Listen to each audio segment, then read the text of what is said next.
នេះគឺជាវីដេអូសង្ខេបនៅក្នុងផ្ទះរបស់លោកយាយបាបាវ៉ាន់ហ្គាម្ដងទៀតគឺខ្ញុំដើរជុំវិញផ្ទះរបស់គាត់ចង់បង្ហាញបងប្អូនអរគ្នានៅពេលដែលបងប្អូនអរគ្នាមានគម្រោងចង់មកលេងចង់មកសុំសេចក្តីសុខសេចក្តីចម្រើននៅក្នុងផ្ទះរបស់គាត់អញ្ចឹងមុននឹងបងប្អូនអរគ្នាមកលេងត្រូវមានចិត្តបរិសុទ្ធហេតុអីបើខ្ញុំចង់ឲ្យមានចិត្តបរិសុទ្ធកុំឲ្យមានអារម្មណ៍ថាលោភលន់មកនោះដើម្បីឲ្យជាជំងឺមកនោះដើម្បីសុំឲ្យខ្លាចជាអ្នកមានកុំសុំអញ្ចឹងណាបងប្អូនអរគ្នាអញ្ចឹងប្រយ័ត្នយល់សប្តិអត់ល្អបងប្អូនមកដោយសុចរិតមកដោយមានអារម្មណ៍ថាខ្ញុំចង់មកលេងលោកយាយខ្ញុំចង់មកមើលកន្លែងរស់នៅរបស់គាត់ខ្ញុំចង់មកមើលកន្លែងដែលគាត់ជួយព្យាបាលមនុស្សរាប់ពាន់នាក់ធ្វើចិត្តឲ្យដូចខ្ញុំខ្លះមកមានចិត្តចង់បានក៏មានចិត្តចង់សុំអីច្រើនពេកគ្រាន់តែថាមកដល់កន្លែងហ្នឹងមានអារម្មណ៍ជ្រះថ្លាថាបើសិនជាខ្ញុំមានអីអត់ល្អសូមឲ្យព្យាបាលអ្វីដែលល្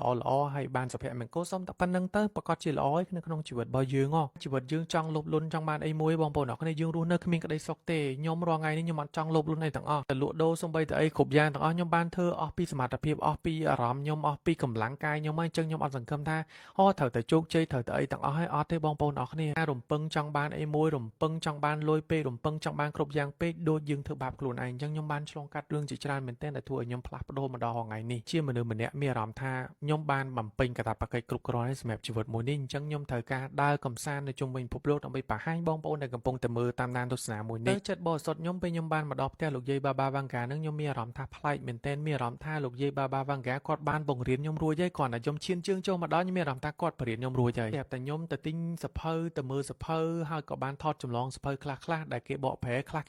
េអត់លក់ឯណាបងប្អូនអរគ្នាសភៅខ្លះគេលាក់ទុកទូទីរបស់គាត់នឹងគឺវា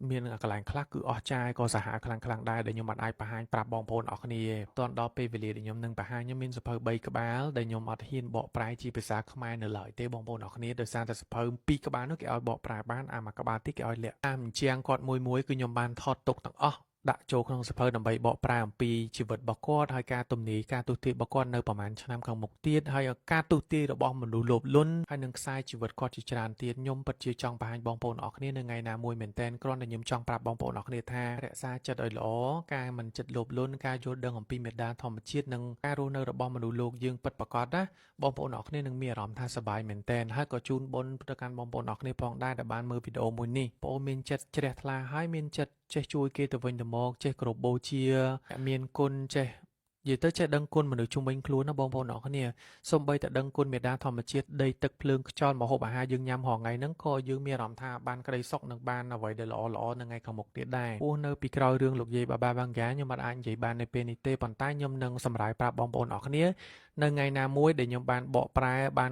ក្បោះក្បាយហើយខ្ញុំនឹងបង្ហាញបងប្អូនអរគ្នាព្រោះខ្ញុំអាចលាក់បានទេបងប្អូនគ្រាន់តែថាបងមានគម្រោងយកប៉ាម៉ាក់ដែលឈឺខ្លាំងអស់ដូចថាអស់អីនិយាយបងប្អូនអរគ្នាមានអារម្មណ៍ថ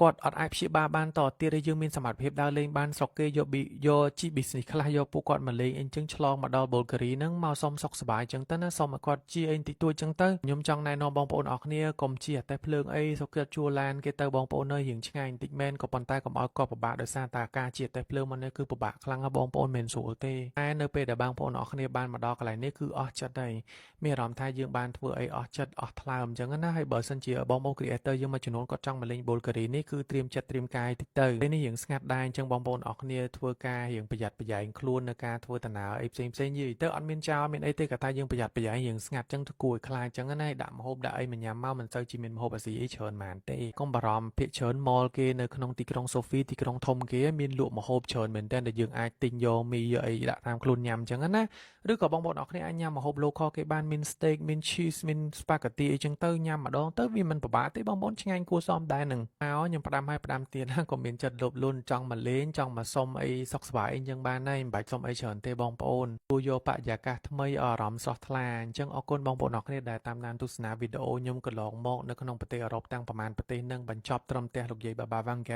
ាហើយបងប្អូនអរគ្នាមិនដឹងអត់ឥឡូវនេះខ្ញុំចំណាយលុយជិត$5000សូនរូបលោកយាយបាបាវ៉ាន់ហ្គ